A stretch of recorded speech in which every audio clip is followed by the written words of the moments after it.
And our today's moderator, Kiran sir, will introduce him.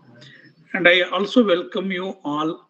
And I welcome Professor Basavaraj Donur, who has been a very, very busy person in the university, and still, he has given us time, and I appreciate his gesture, and welcome you, sir. Welcome you to the Presidency University and Department of Languages, and to this session. And I welcome all the participants who have been joining us regularly. I can see their names already, some of the names familiar. And now, after this brief welcoming, I'll hand over the session to our Dr. Kiran Kumar Nitali, who is going to lead and who is the moderator of the session. Over to you, Nitali, sir. Thank you, Moti sir. Good morning, all. Uh, I feel immense pleasure and honor to introduce to the audience the guest speaker of today's session, Professor Basavaraj Donor sir. He is an academician, critic, novelist, poet, translator, and administrator. Currently, Dr. Donor sir is the Dean, School of Humanities and Social Science, and Registrar at Central University of Karnataka, Kalburgi. And his previous work experience includes Karnataka College, Dharwad, and Indira Gandhi National Tribal University as a controller of examination, Amarkantak, Madhya Pradesh. He holds a PhD in English from Karnataka University, Dharwad, and a PhD in Kannada from Kannada University, Hampi. His research interests include post-colonial studies, translation, drama, theater. So, under his guidance, the 4 students have been awarded PhD degree and 8 students have been awarded with MPhil degree. Sir has completed several research projects. I would mention a couple of very important, notable, research projects such as UGC minor project titled "Folk Theatre of North Karnataka: A Cultural Study" and seed money project of Central University of Karnataka, Kalburgi titled "Influences of West on Modern Kannada Drama." And one more very important project, that is UGC major project titled Collection, Translation and Analysis of Folk Plays of Karnataka in the Context of Globalization. Further, sir has several notable literary publications to his credit. I would like to mention a very few because his profile, it's almost 30 pages profile. I try to include a significant, very important, notable works. In the area of criticism, sir has published several books, Ranga Pravesha, Seelu Notagalu, Reflections, Karpurada Giri, Kannada Nataka Mattu Rangabhumi, Study of Western Literary Influence on Kannada Theatre and Drama, Folk Theatre of Karnataka, a study, The Poetry of Basavarna and Hopkins, a comparative study. And Sir has written several short stories such as Tama, Havu Tuldeni, Dashakada Kategalu, Chandini Chowk, and etc. And the novel Uriva Kendada Mele, it's recently published. It is the latest, publication novel to his credit. And he has touched all the major genres of literature, such as fiction, criticism, poetry, translation, and plays, and memoirs as well. And one more very important, significant contribution, I would say, that is, he's the founder of famous online forum called Dharwad Khatte, and which conducts webinar series, symposium, and seminars every week. Through this platform, hundreds of events already organized, and academicians and researchers from different parts of India delivered their talk on various topics. And Sir has presented several papers at national and international conferences, several articles of research published in reputed international journals. We are privileged and honored to listen to your deliberation on postmodernism today. Without further ado, I request Dr. Basavaraj Donor sir to take over the session. Once again, on behalf of Department of Languages, Presidency University, and Organizing Committee, I welcome you, sir. Thank you so much, Dr. Kiran. Am I audible? Yes, sir. Yes, sir. Yeah. To begin with, let me thank my colleague and friend, Professor Narasimhamurthy, for inviting me to deliver a 60-minute talk or lecture on postmodernism. And I also thank my young friend, Dr. Kiran, for speaking very nice words about me, which I don't think I deserve. Hey, no. No, sir, you did indeed, sir, you No, sir, deserve no, it. sir. You deserve more than that. Indeed. So nice of You you. So deserve more kind of than that, you.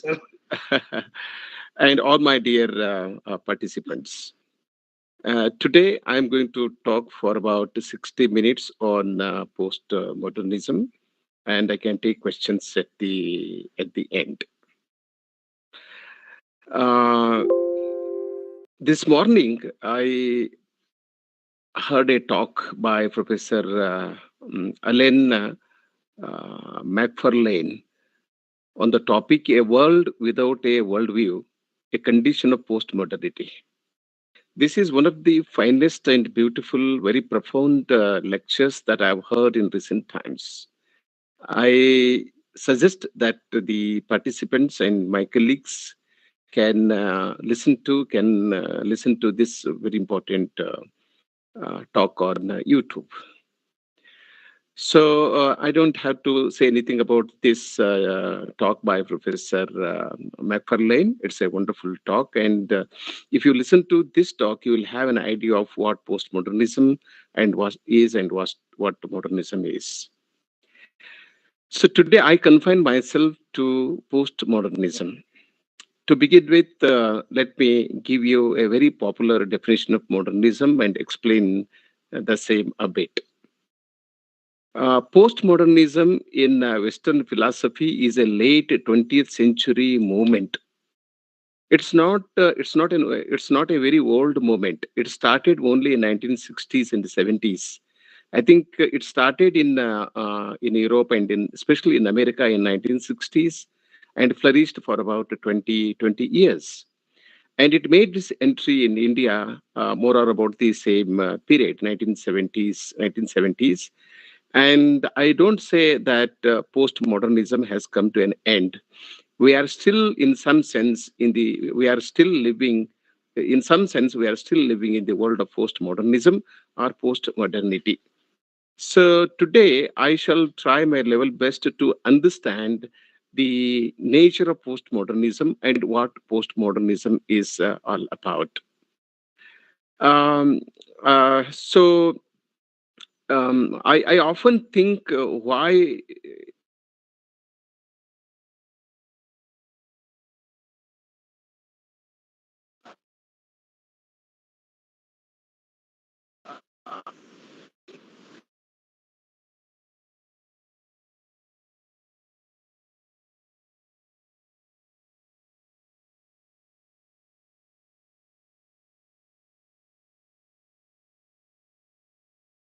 I, I think technical glitch has occurred, Murthy, sir. So,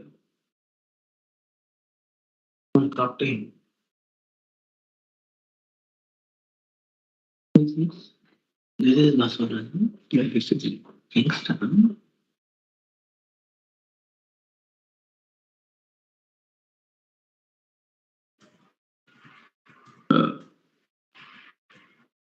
Uh, Dear participants, please wait. I think sir might have experienced a technical glitch. He will join you back soon.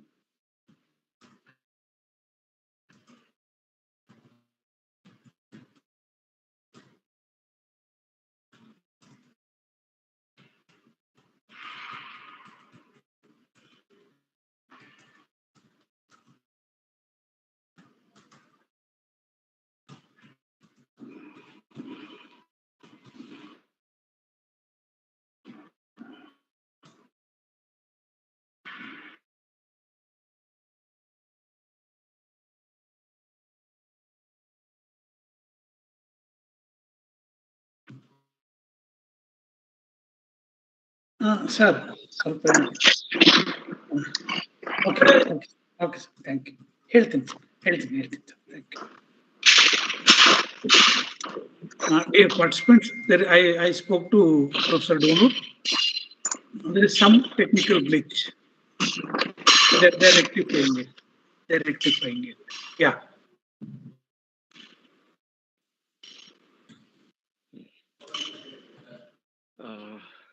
Sir has joined now. Yeah, there was a small technical problem. Yeah, I was trying to say to you that we are not living in an extremely difficult world, um, um, and I don't think that it is impossible for a scholar to explain the world in which he is living. And today I will be talking more about the postmodern world and the problems of postmodernity and postmodernism. Let me begin with the very famous definition, which you might have already come across. Uh, Postmodernism is a Western philosophy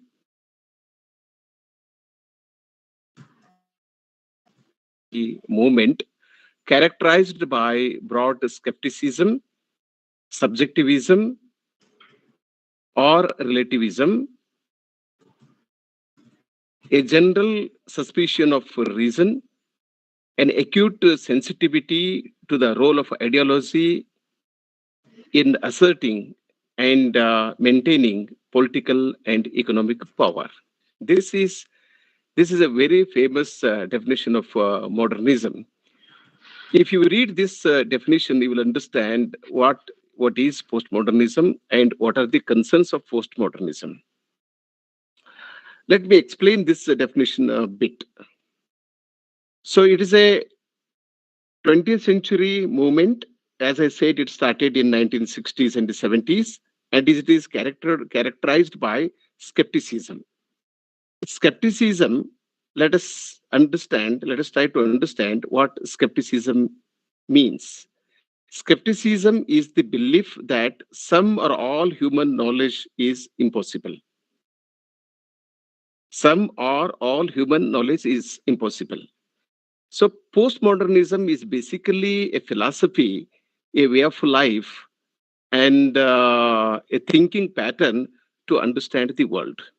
Let me make it very clear to all the participants that all the theories make very sincere attempt to understand the world in which we are living.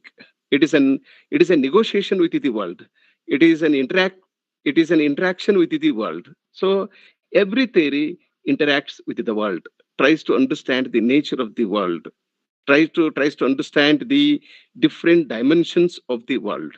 So postmodernism is also makes an attempt, rather a serious attempt to understand the nature of the world, and it is characterized by skepticism, which means a belief that some or all human knowledge is impossible. And the second characteristic feature of post-colonialism is subjectivism. Let us understand what is subjectivism. Subjectivism is the doctrine that knowledge is merely subjective and that there is no external or objective truth. So, postmodernism opposes what we call objective truth or external truth or absolute truth. Okay. And postmodernism does not believe that the truth is one and it's a single phenomenon. It does not accept the fact that truth is a single phenomenon. It has many dimensions to it. And all knowledge is basically subjective. It is not objective. For example, if you want to understand the meaning of Hamlet, if you understand the play Hamlet, what you should be doing? You don't understand the meaning of Hamlet or Hamlet the play if you read several essays that have been written on Hamlet. You will have to read Hamlet and understand it all by yourself. At the end of the day, what meaning you attribute to a text matters. At the end of the day, what meaning you attribute to the world matters. At the end of the day, what meaning you are going to attribute to power, power structure, religion, any social problem or phenomenon, that matters. Not others say, not others say. Okay, there is no one single universal accepted opinion about any social, political, literary issue or problem. So, modernism is characterized by subjectivity. Okay, subjectivity is the doctrine that knowledge is merely subjective and that there is no external or objective truth. Our own mental activity is the only unquestionable fact of our existence instead of shared or communal. So, postmodernism refuses to accept shared or communal meaning. There is nothing like shared meaning. You don't have anything to share with others. What you have is yours, and what I have is mine. And your truth has meaning, and my truth also has meaning. So it can't be shared. It can't be shared. Postmodernism, as I said, is basically and fundamentally opposed to shared or communal experience or the meaning. So our own mental activity is the only unquestionable fact of our existence. Who can understand my existence? Only I can understand my existence. My experience of my life is very important.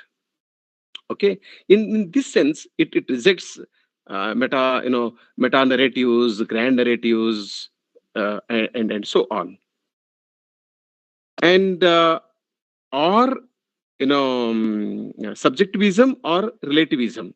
So relativism is the doctrine that knowledge, truth, and morality exist in relation to culture, society, or historical context and are not absolute.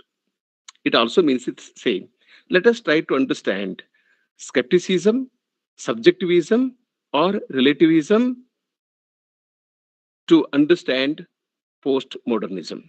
So, relativism is the doctrine that knowledge, truth, and morality exist only in relation to culture, society, or historical context. And postmodernism does not believe that there is one culture, there is one society, or there is one historical context. It basically encourages pluralism, and multiculturalism. So, relativism means knowledge, truth, and morality exist in relation to culture and society. They vary from society to society, culture to culture, and historical context from one historical context to another, and they are not absolute. And a general suspicion of reason. Postmodernism does not have an absolute faith in reason. It believes in reasons, not in reason. For any action, for any event, there can't be just one single reason. There could be many reasons for any phenomenon, for any happening, for any fact. So it's a general suspicion of reason, an acute sensitivity to the role of ideology in asserting and maintaining political and economic power. So, postmodernism can be studied not only in terms of literature, art, culture, and so on, but also in terms of society, in terms of politics, in terms of economics, and so on. I'll not be talking about the political, economic, social, other dimensions of the theory or phenomenon called postmodernism. I will restrict myself to art and literature, more to literature than to art. So this is the simplest definition that we have on postmodernism. Then some critics say that postmodernism is an antithesis to modernism, or postmodernism opposes modernism. Postmodernity is critical of modernity. It's not like that. Don't ever think that postmodernism started only after modernism ended. So postmodernism and modernism can exist together.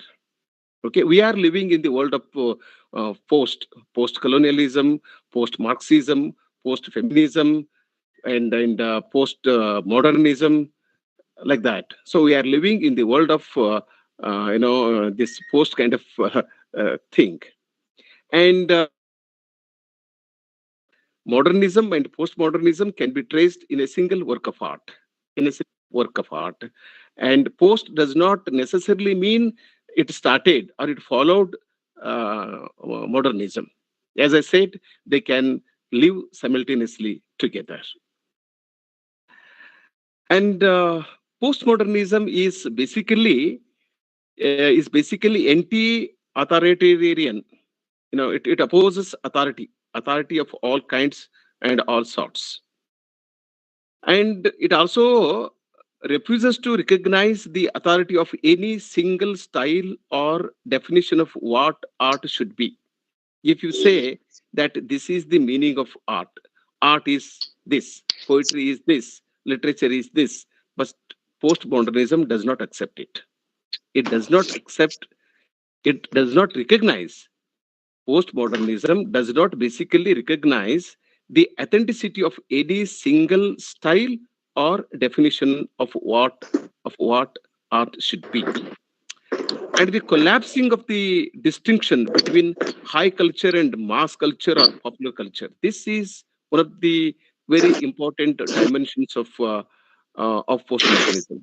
Postmodernism has removed the boundary between what we call high culture and mass or popular culture, and between art and the everyday life. We normally tell, Murthy, there is some disturbance. Can you please check?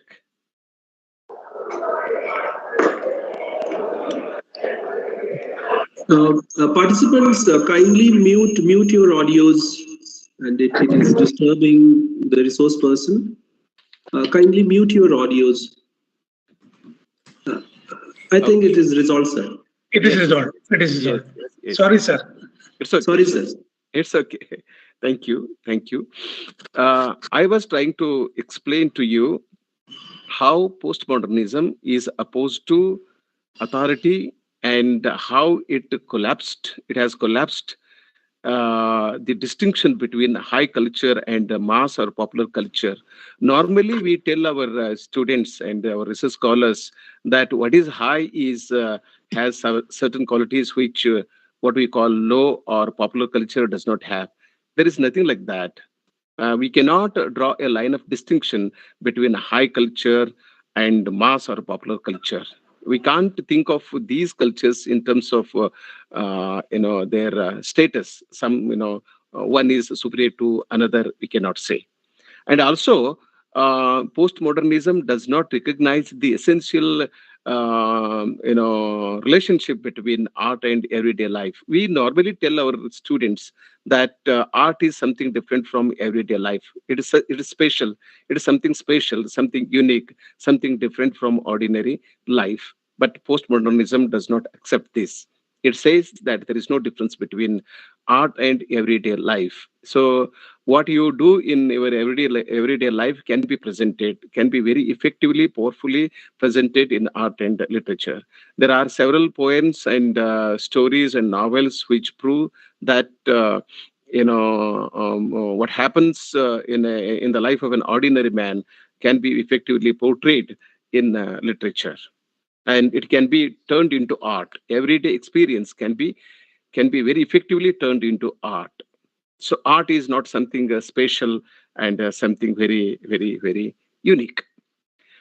And let us try to understand the difference between modernism and postmodernism, because when we think of postmodernism, it presupposes modernism. So unless we understand what modernism is, we may not be able to understand what postmodernism is.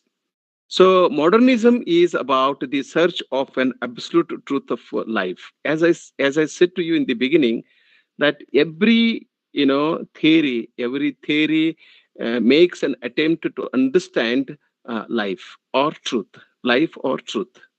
And modernism is about the search of an abstract truth of life. It is interested in the abstract truth of life.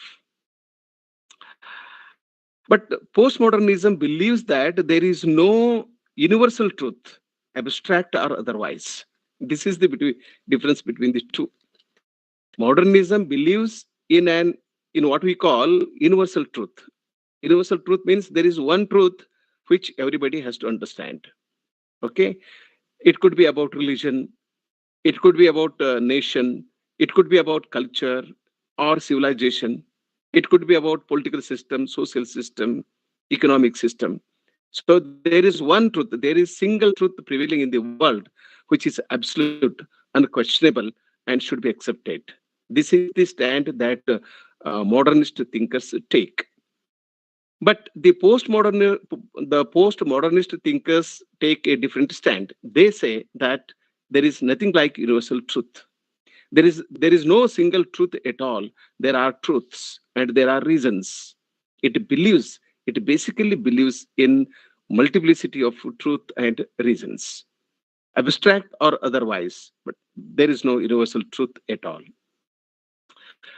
And modernism holds logic and reason, you know, are central values for seeking universal truth. How to understand this universal truth is the basic problem that the modernist thinkers, get engaged. How to understand, how to approach this universal truth? They say through logic and reason, reason, you know, we can arrive at universal truth. Or they hold logic and reason as central values for seeking universal truth. In reaction to the idea that art should highlight an objective truth, this is their concern. They think, they think and they say, modernists, that art should highlight an objective truth. Truth is objective. Objective means universal. Universal.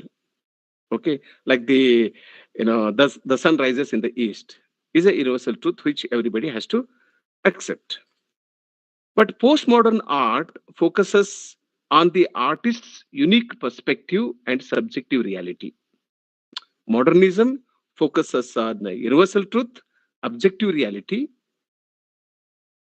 As against modernism, postmodernism focuses on artists' unique perspective, individuality, and subjective reality. This is the main point of difference between modernism and postmodernism.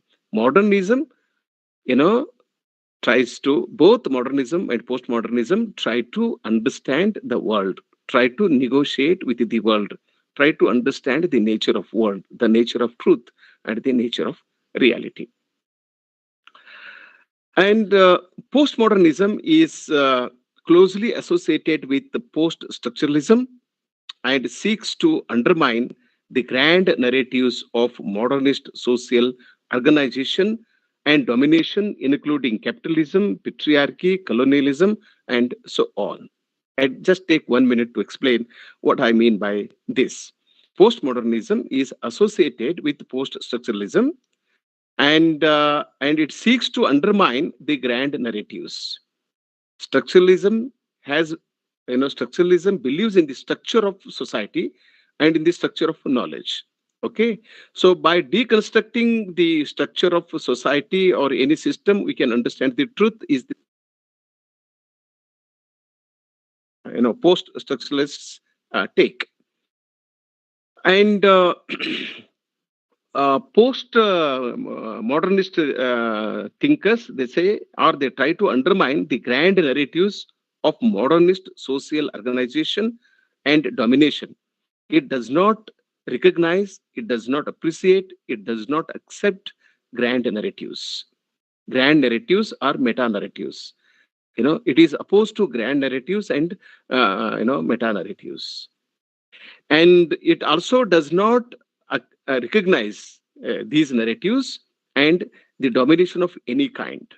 It could be the domination of capitalism, or the domination of patriarchy, or the domination of colonialism. It is against, as a political theory, as a social theory, as an economic theory, it is opposed to capitalism, patriarchy, and colonialism, and so on. Now, let us um, try to understand the important features of modernism, um, postmodernism, or postmodern literature. So, postmodern literature is a form of literature that is characterized by the use of metafiction, unreliable narration, self-reflexivity, intertextuality, and in which offer thematizes both historical and political issues. So I shall try my level best to explain the meaning of these important characteristic features of postmodern literature: metafiction, unreliable narration, self-reflexivity, intertextuality, and playfulness, and black humor, and so on. These are the important characteristic features of postmodern literature. Let us understand what is meant by metafiction. What does metafiction mean?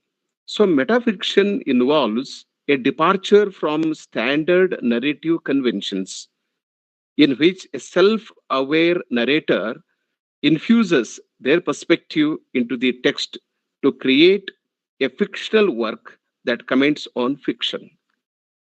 If you read any traditional novel like the novels by Thomas Hardy, D.H. Lawrence, or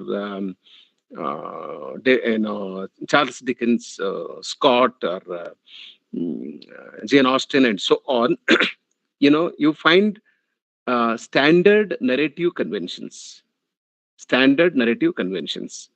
If you read any modernist novel, you don't find these standard narrative conventions, because metafiction, which is an important aspect of modernism, you know, involves a departure from standard narrative conventions in which a self-aware narrator infuses their perspective into the text to create a fictional work that comments on fiction. So, in a postmodernist novel, you can find one more novel. The narrator in a postmodernist novel can talk about novel as form of literature. So, this is metafiction. For example, um, a metafictive work is a novel about a novelist writing a novel. This is an example for metafiction. Let me explain this statement a bit. So, metafiction necessarily means a novel about a novelist. Means the protagonist of a novel is a novelist, and he is writing a novel. It is about a novel. Metafiction is about a novel. Is a novel about a novelist writing a novel. I think I have made it very clear to all of you. This is an example for metafiction. And this you find in postmodern literature, postmodern novel. I'm giving you the example of novel.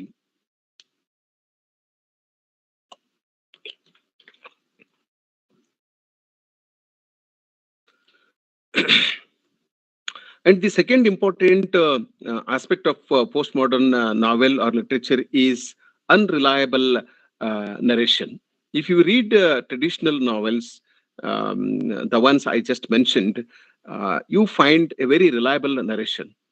For example, if you read David Copperfield or Tess of the D'Urberville, Rainbow, Sons and Lovers, any Resurrection, or Dostoevsky's novel Crime and Punishment, you just believe what the narrator tries to tell you.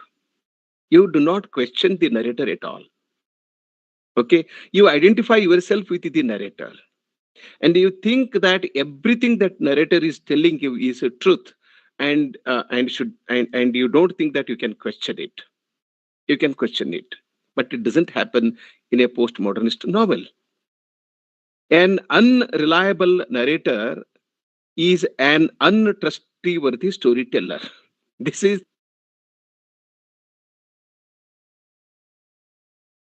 fiction. You don't trust. You don't trust the storyteller at all. All the problems begin when you don't trust.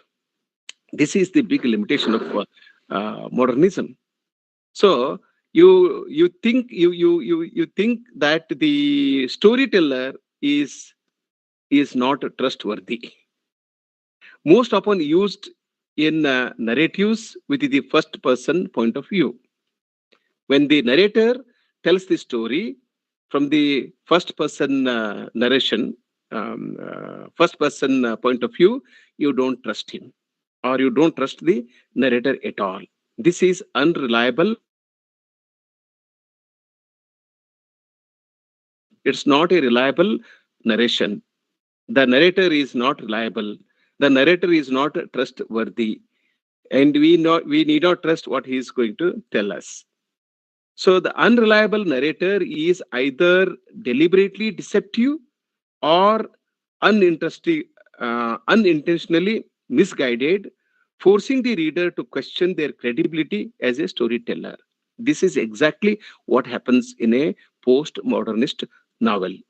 The narrator in a postmodern novel is either deliberately deceptive, you know, he is intentionally, deliberately deceptive, or unintentionally misguided, forcing the reader to question their credibility as a storyteller. The narrator himself forces the readers to question his incredibility, to question his credibility as a storyteller. You are not going to tell a real fact. You are not going to explain the reality.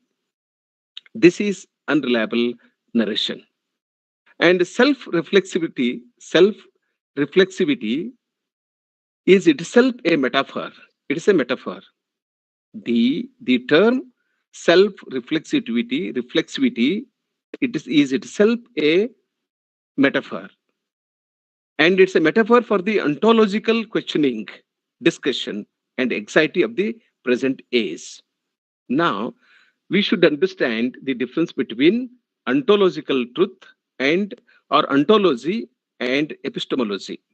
Ontology and epistemology. Modernism believes in epistemology and postmodernism believes in ontology. Let us understand what do they mean. What ontology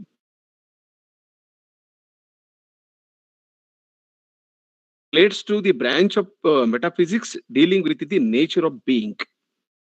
Ontology is a branch of metaphysics which deal with the nature of being.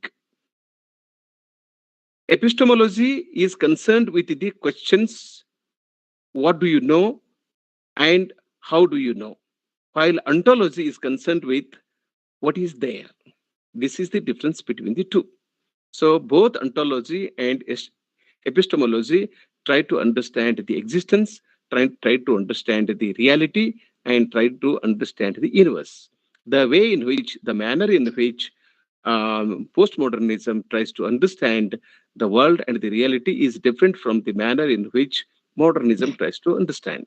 Okay, and this difference can be seen in terms of ontological meaning and epistemological meaning. And the next important dimension of postmodernity is intertextuality. Intertextuality, and you all know what intertextuality means. So, intertextuality in post-modern literature can be a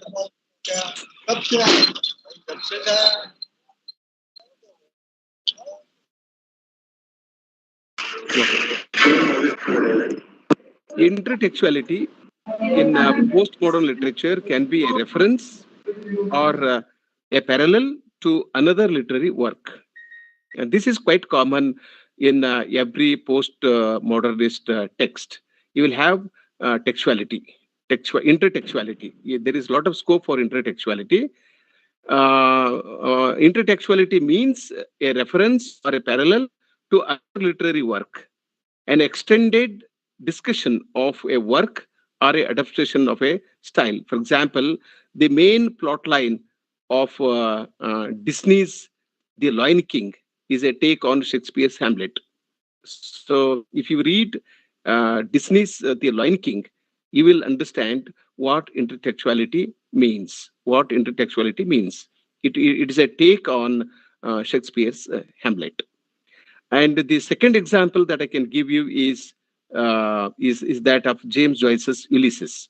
So the structure of James Joyce's Ulysses is modeled after Homer's Odyssey. This is what I mean by intertextuality. Intertextuality. So intertextuality also means, suppose there is a play. I can give you an example from Indian literature. We have Yayati. It's a very famous novel written by Kandekar in Marathi, for which he got Jnanpith Award. And we have a play called Yayati by Girish Karnad. Okay. And Kandekar's Yayati was written earlier than Girish Karnad's Yayati. Okay. This is an example for intertextuality. Somebody writes a novel on a historical theme, and somebody else will write a story on the same theme, or a play on the same theme. And for example, Shakespeare has written Antony and Cleopatra, and G.B. Shaw has also written a play on the same theme, Caesar and Cleopatra. So you find plenty of examples. Don't think that postmodernism can be traced in the novels written only after 1970s. It's not like that. And post-colonialism can be traced in the novels written only after 1920s. It's not like that. Any text can be interpreted, can be read from any perspective, if it has some elements in it. So this is intertextuality.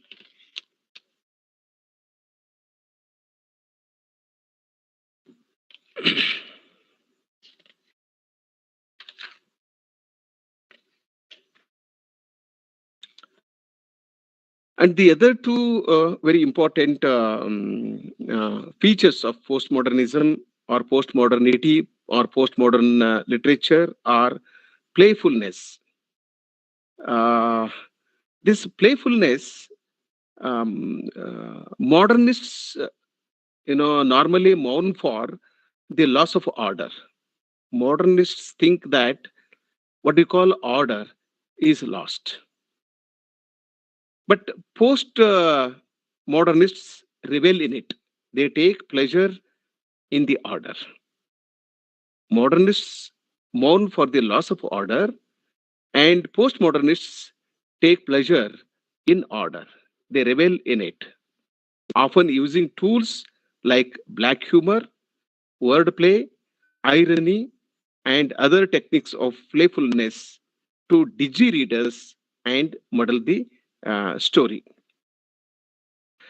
So, postmodernists try to confuse the readers with certain techniques like playfulness, black humor, parody, and pastiche, and so on. So their intention is to confuse the readers. Irony and other techniques of playfulness to digi, D-I-Z-Z-Y. To digi means to confuse or amaze readers and muddle the story, and bring the story into a disordered or confused state.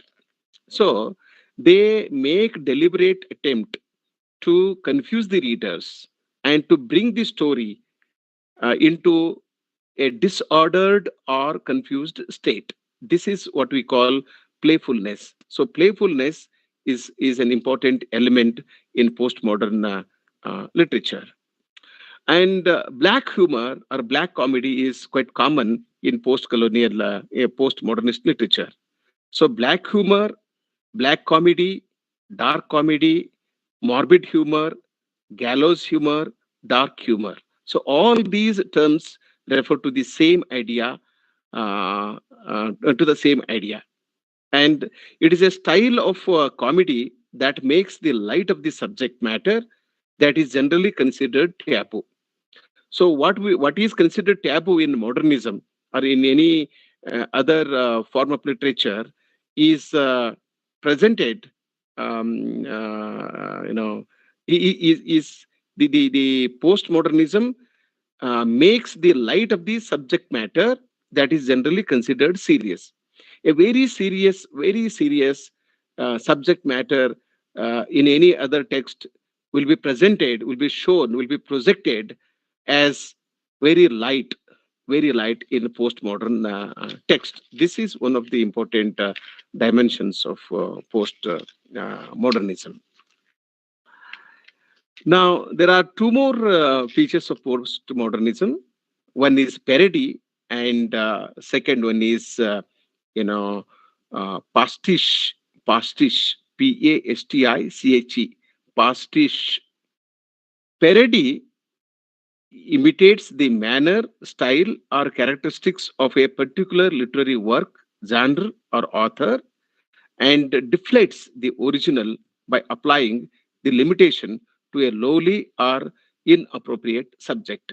This is what we call parody, and parody is an important feature of postmodern literature. And pastiche is an important dimension of postmodernism. And pastiche means to combine or paste together multiple elements. Multiple elements is called pastiche. It means combining or pasting together, multiple elements. It is seen as a representing of the chaotic, pluralistic, or information drenched aspect of modernist society. The example for pastiche is William S. Burroughs combines science fiction, detective fiction, and westerns. If you read the novels of Burroughs, you find that science fiction and detective fiction are combined. The combining science fiction, detective fiction, and so on is called pastiche. And Margaret Atwood combines science fiction and fairy tales. This is the second example of pastiche.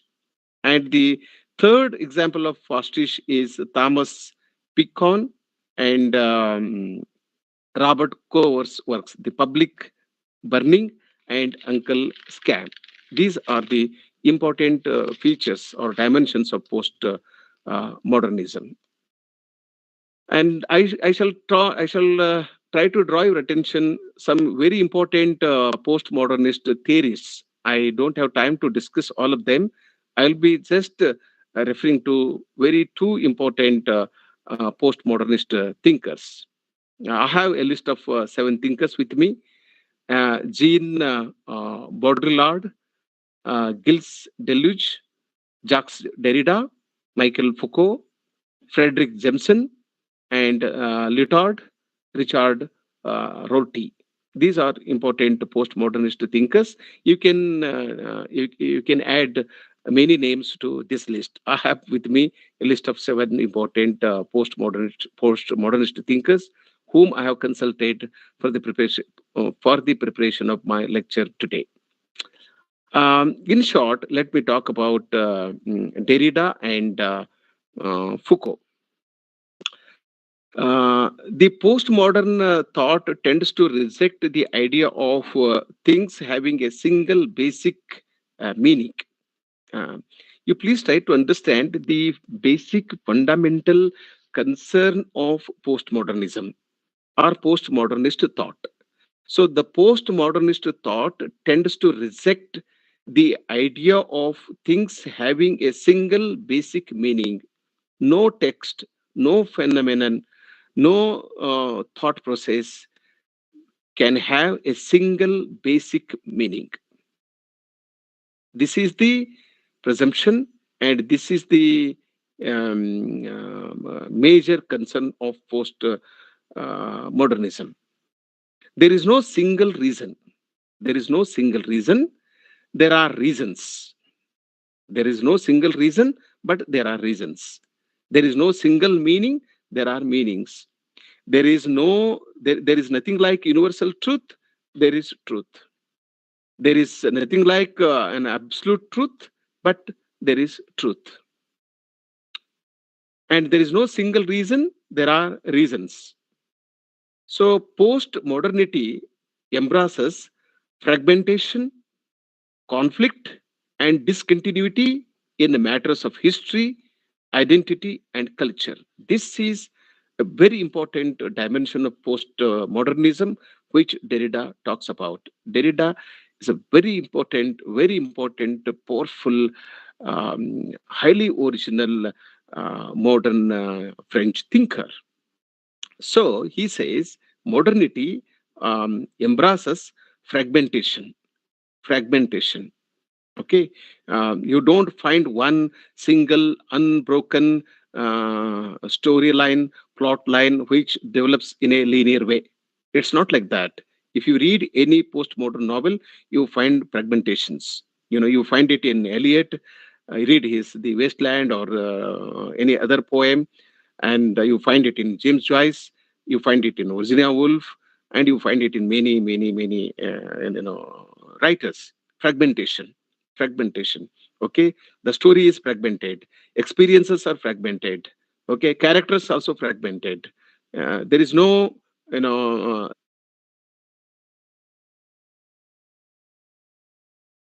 cause and effect. Cause and effect theory is broken. This suspension of disbelief is also called in question. It's a very complex phenomenon. You have to have a lot of patience to understand the phenomenon of postmodernism. So it embraces fragmentation, a conflict and discontinuity in matters of history, identity, and culture. So Indian, we do not have a clear concept of history. We don't know how to read history. We don't know how to understand historical facts. Okay, and postmodernism makes an attempt to understand history, identity, and culture through conflict and discontinuity. Let me explain these three terms if possible. This fragmentation means various elements concerning plot, characters, themes, imagery, and factual references are fragmented and dispersed throughout the entire work. So you don't find theme. The theme in a postmodernist novel or a play does not develop in a linear fashion. You take the example of any absurd play, Waiting for Godot. I don't say that Waiting for Godot is a postmodernist text, but you find one or two elements of postmodernism in absurd play in many texts. So there the characters and the theme and the imagery and factual references, they are fragmented and dispersed.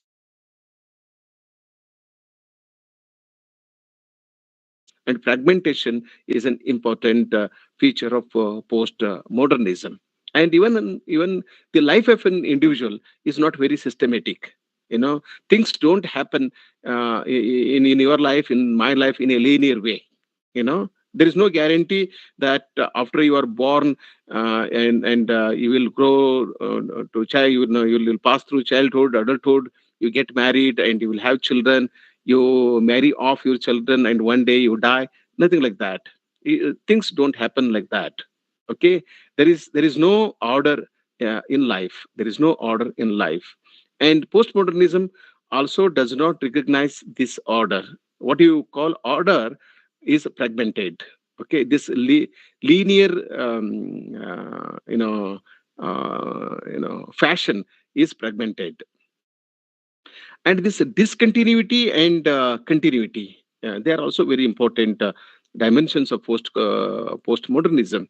Unless you understand what is meant by pragmatism, what is meant by discontinuity, and so on, you may not understand postmodern postmodernity or postmodernism or postmodern literature. Discontinuity and continuity, according to Foucault, reflect the flow of history and the fact that Some things are no longer perceived, described, expressed, characterized, classified, and known in the same way from one era to the next. So Foucault is very categorical in saying that the way the things or history or the facts are perceived, described, expressed, characterized, and classified and known, they differ from one era to another era. For example, the way I understand history today may not be the same as the one who understand history after several decades. My way of understanding history will be different from from somebody else's way of looking at history, at some other point in time.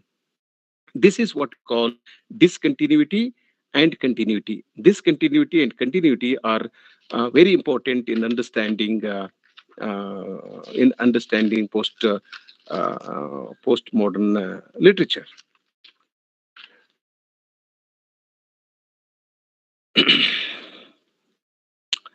Having discussed Derrida, let me talk on and about Foucault for a few minutes. And how does Foucault understand modernity or modernism? So Foucault defines postmodernity in terms of discourse, and discourse is interpreted through power. So he mainly writes about, he focuses on discourse. And what is discourse? We all know that discourse transmits and produces power. You know, power is produced and transmitted by discourse. So modernity has to be defined in terms of discourse, and discourse is interpreted through power. Only through power you can understand discourse, and discourse transmits and produces power. It reinforces power, but also undermines it, exposes it, renders it fragile, and makes it possible to thwart. This is his take on discourse. And Foucault actually started with truism. Truism means the truism that you get what you pay for. So truism is basically a statement that is obviously true and says nothing new or interesting. This is very important for you to understand the meaning of truism, to understand Michael Foucault, who talks about postmodernity and discourse and power structure and so on. And I have come to the last part of my presentation. I may take another 4 to 5 minutes. Let me discuss some criticisms of postmodernism. What are the limitations of postmodernism? So, critics object to postmodernism for its departure from beauty.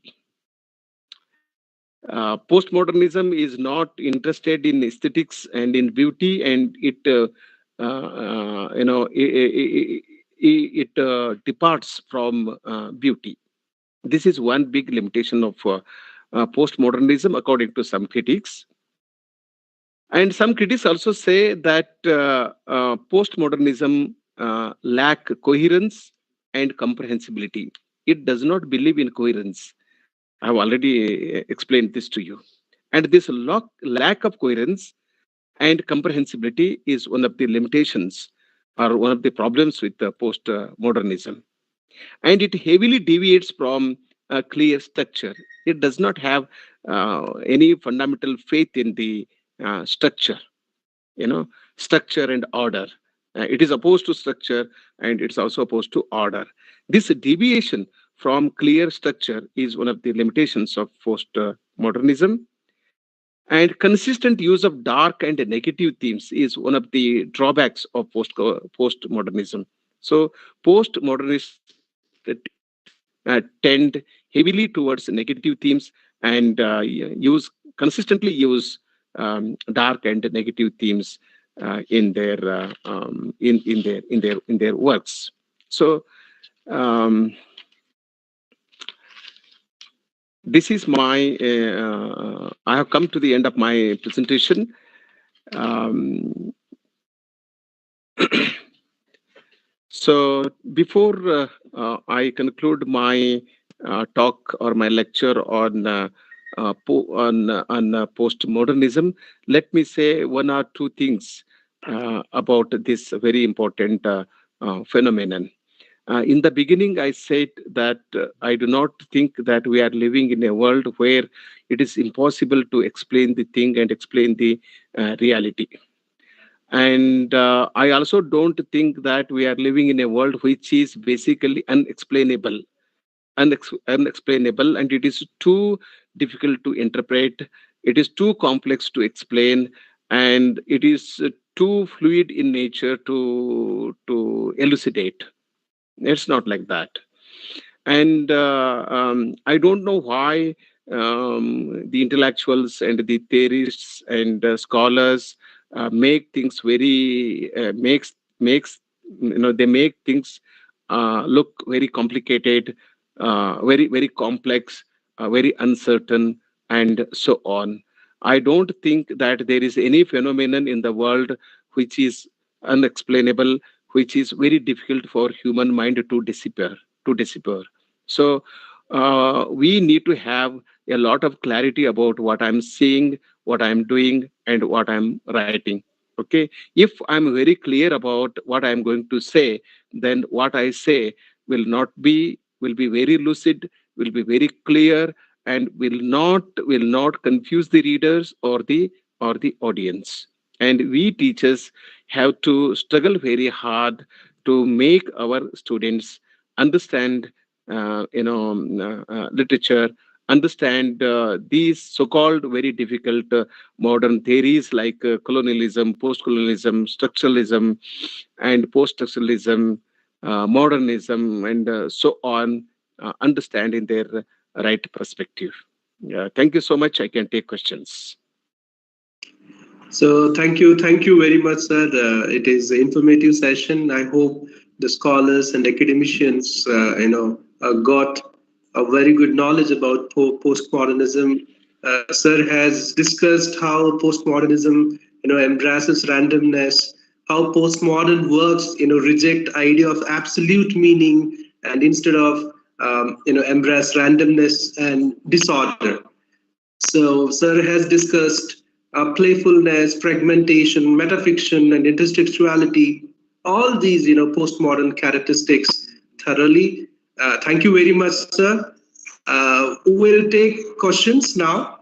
Participants, if you have any questions, any observation, please directly you can interact with sir. Otherwise, you can post your questions in the chat box.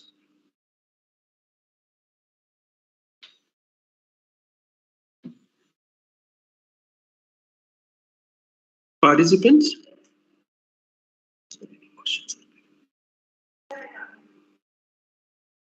Yes, Deepak Yadav raised hand. Yes, Deepak Yadav, please.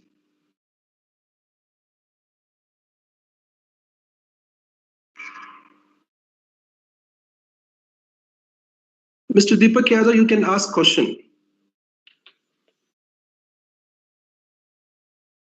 Check, sir, any questions are posted in the chat box.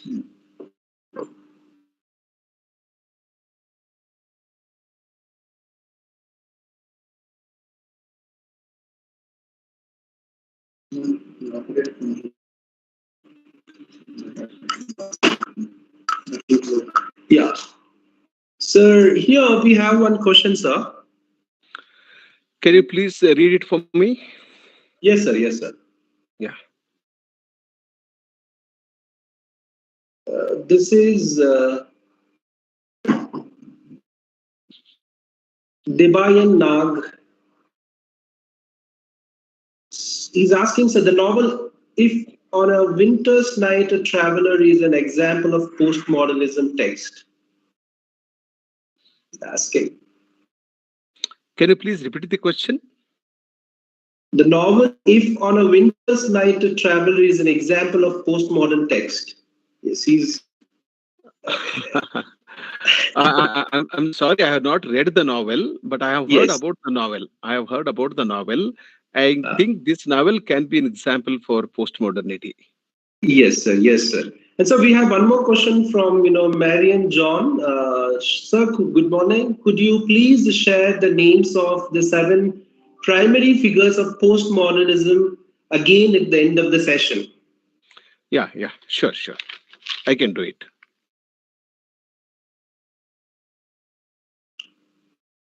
One, Jean Baudrillard, Baudrillard. Second, Gilles Deleuze. Third, Jacques Derrida. Four, Michael Foucault. Fifth, Frederick Jameson. Six, Jean Francois Lyotard, Lyotard. He's an important postmodernist critic.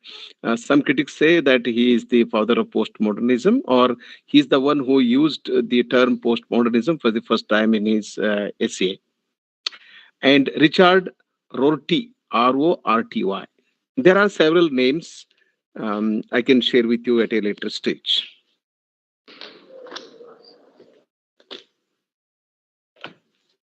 Mr. Deepak Yadav has raised a hand. Could you ask your question, Mr. Deepak Yadav? Sir, I want to ask if in present time do we need to make a blending of modernism and postmodernism while reading, while analyzing analyzing any text? And second, sir, can you please throw some light on what is postmodernism? I have 2 questions. You don't have to blend anything to understand a text. And what you need to do is you just read a text. I tell my students not to approach any text from a single perspective. Let it be open-ended. Okay, as a sensible reader, you approach the text with an open mind, And when you read the text, then you can try to interpret it from any perspective you like most. About blending postmodernism, modernism, yes, there is no wrong in it.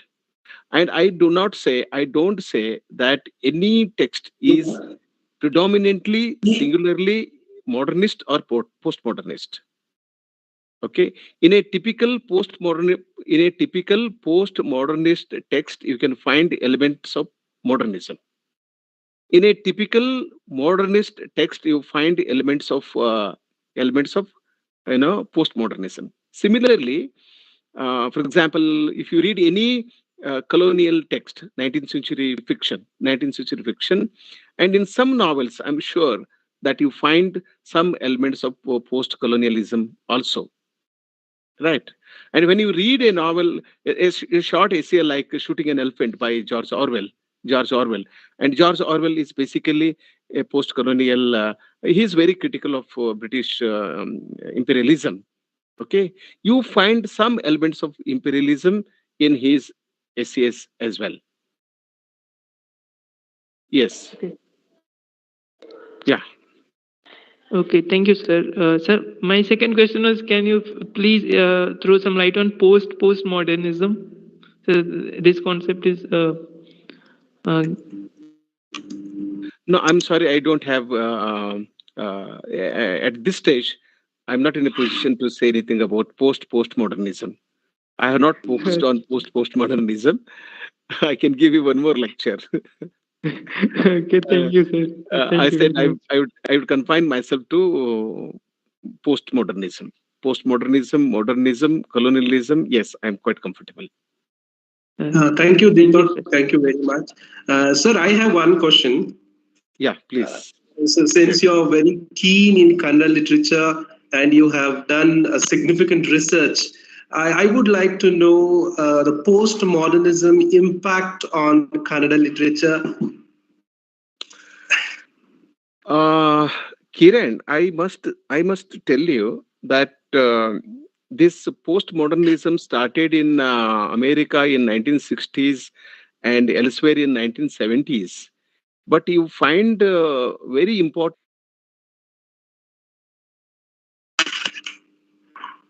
in 20s, for example, Kuvempu. Yeah, Kuvempu's Shudra Tapasvi. Shudra Tapasvi. Yeah, Shudra Tapasvi. You read any play or even Sri Ramayana Darshanam. So Kuvempu is opposed to what we call meta narrative and grand narrative. Okay, and he has built a new narrative on so-called grand narrative and Shudra Shambhuka Vada Prasanga. What is the name of the play? Shudra Tapasvi. It's a short play, very short play, an important short play in Kannada by Kuvempu. Kuvempu is undoubtedly the greatest 20th century Kannada novelist, right? And he experimented with the theme of the Ramayana, that he rejected the grand narrative or meta narrative and came out with his own version of truth. What happens in the Ramayana, we all know that Shambhuka does meditation, and because of that, Abraham in a priestly class. It's better if I use the term priestly class. The son of a priest died, so he links the two incidents, right? But in Kuvempu's play, it doesn't happen. It doesn't happen. And similarly, you can find the elements of postmodernism or postmodernity in several Kannada texts. Okay, sir. Thank you, sir. Thank you very much. Uh, so, any questions, observations, participants? If you don't have questions, then we'll move to a last phase of this, session. Dr. David has already shared feedback link in the chat box. So kindly give your feedback. And we will move on to a next phase, sir. I would like to request Ms. Grace Jacob to propose vote of thanks. Good morning, everyone. I am humbled to render the vote of thanks for today's session, especially since our esteemed resource person, Dr. Basavaraj Donor, has offered to contribute his time and extensive knowledge for enlightening us on the complex layers of the subject of postmodernism. Sir, I wish to mention that yesterday Dr. Grace ma'am, please. Sir spoke of your high caliber and competence. So we were looking forward to learn and grow from your session, and I believe that the purpose is served. So on behalf of Presidency University, I take this opportunity to wholeheartedly express a sincere Kiran, sir, you couldn't hear me earlier? to you for joining us through the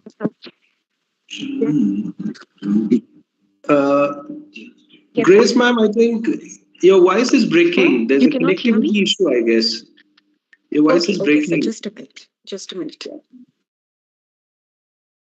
We could not hear you properly. Okay, sir.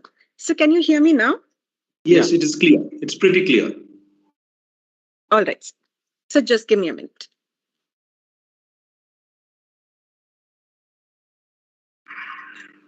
Good morning, everyone. Am I audible now? Am I audible now? Yes. Okay. I am humbled to render the vote of thanks for today, especially since our esteemed resource person, Dr. Basavaraj Donor, has offered to contribute his time and extensive knowledge for enlightening us on the complex layers on the subject of postmodernism. Sir, I wish to mention that yesterday Dr. Murthy spoke of your high caliber and competence. So we were looking forward to learn and grow from your session, and I believe that the purpose is served. So, on behalf of Presidency University, I take this opportunity to wholeheartedly express our sincere gratitude to you for journeying us through the subject with varied literary examples. Thank you, sir. I extend our thanks to the management and key officials of the university for providing us with an ever supportive platform to develop our initiatives. Hearty thanks to the head of Department of Languages, Dr. Neha Jain, who continuously motivates us to use our time and resources to help shape our ideas into various endeavors. A warm sense of gratitude to the organizing committee, FDP conveners, Dr. Narasimha Murthy and Dr. Noor Fatima, and coordinators Dr. Bhagilakshmi and Dr. Tikika David, who are progressively contributing to the learning community through their innovative initiative. Special thanks to the moderator for the day, Dr. Kiran